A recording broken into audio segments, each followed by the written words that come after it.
అందరికీ నమస్కారం అండి. హిందూ ధర్మశాస్త్రాల ప్రకారము కొన్ని చెట్లలో దేవుళ్ళు నివసిస్తారని చెప్తూ ఉంటారు. వాటిని దైవవృక్షాలుగా భావిస్తారు.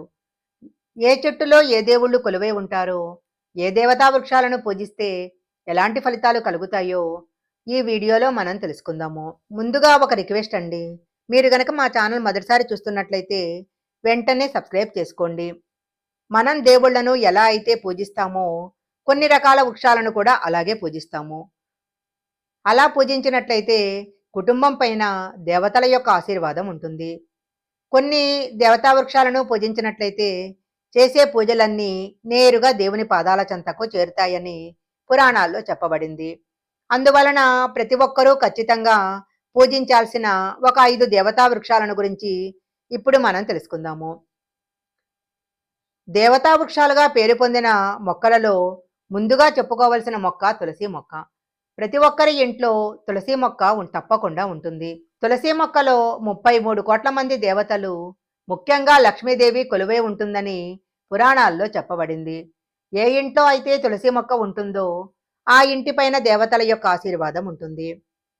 శనివారం రోజు పూజ చేసుకునేటప్పుడు వెంకటేశ్వర స్వామికి తులసి దళాలు గనక సమర్పించినట్లయితే విష్ణుమూర్తి యొక్క అనుగ్రహంతో లక్ష్మీ కటాక్షం కూడా కలుగుతుంది.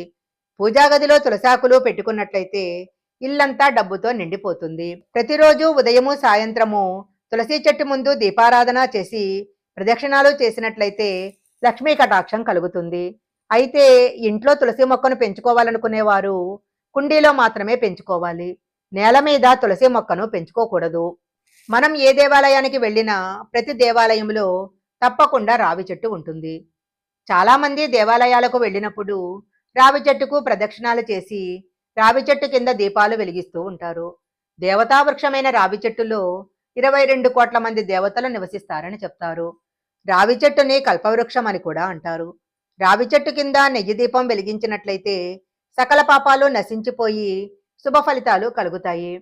ముఖ్యంగా శనివారం రోజు రావి చెట్టు కింద ఒక దీపం వెలిగించి రావి చెట్టుకు నమస్కారం చేసుకున్నట్లయితే అఖండ కుబేర రాజయోగం కలుగుతుంది. జాతకంలో గ్రహదోషాలు ఉన్నవారు రావి చెట్టును పూజిస్తే చాలా మంచిది. తమలపాకులకు ఎంతో దైవశక్తి ఉంటుంది. తమలపాకులు ధనలక్ష్మీదేవిని ఆకర్షిస్తాయి. ఇంటి ముందు తమలపాకు మొక్కను పెంచుకున్నట్లయితే చాలా మంచిది.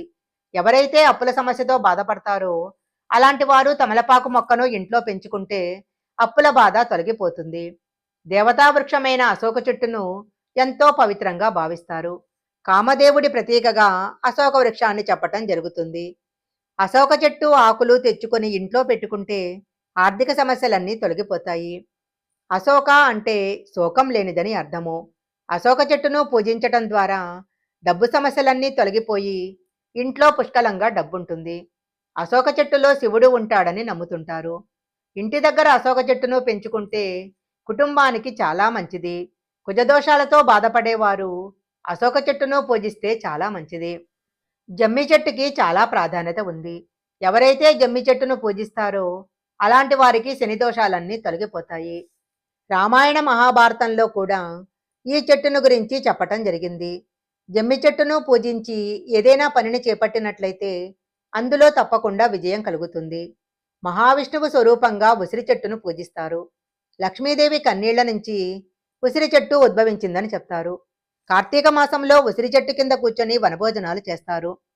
ఉసిరి చెట్టును పూజించిన వారికి లక్ష్మీదేవి యొక్క అనుగ్రహము చాలా సులభంగా లభిస్తుంది.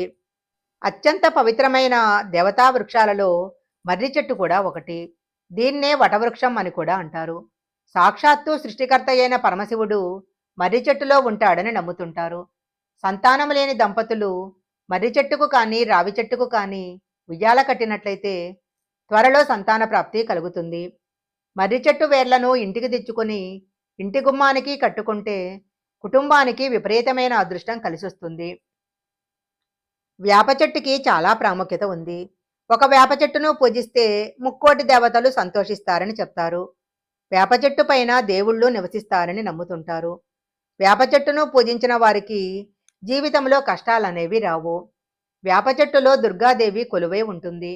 వేప చెట్టుకు పసుపు రాసి కుంకుమ బొట్లు పెట్టి వేప చెట్టుకు నమస్కారం చేసుకుంటే విపరీతమైన ధనయోగం కలుగుతుంది. శివుని పూజకు మారేడు దళాలు చాలా శ్రేష్టమైనవి. మారేడు దళాలతో పూజ చేస్తే శివానుగ్రహాన్ని తొందరగా పొందవచ్చు. మారేడు దళాలలో శ్రీ మహాలక్ష్మీదేవి కొలువే ఉంటుంది. మారేడు పండులోని గుజ్జంతా తీసి దాన్ని ఎండబెట్టి అందులో విభూది పెట్టుకొని ప్రతిరోజు ఆ విభూదిని పెట్టుకుంటే ఐశ్వర్య ప్రాప్తి కలుగుతుంది. అరటి చెట్టులో శ్రీ మహావిష్ణువు నివసిస్తాడని చెప్తుంటారు. ప్రతి గురువారము అరటి చెట్టును పూజించినట్లయితే చాలా మంచిది.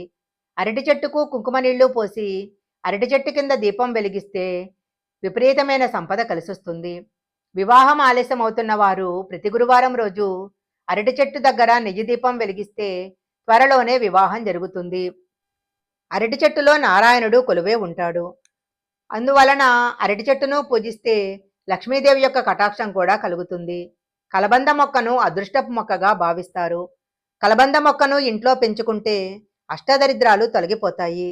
ఇంటి చుట్టుపక్కల ఎప్పుడూ ఎండిపోయిన చెట్లు ఉండకూడదు. ఇంటి ప్రాంగణంలో ఎండిపోయిన చెట్లు ఉంటే ఇంట్లోకి దుష్టశక్తులు ప్రవేశిస్తాయి.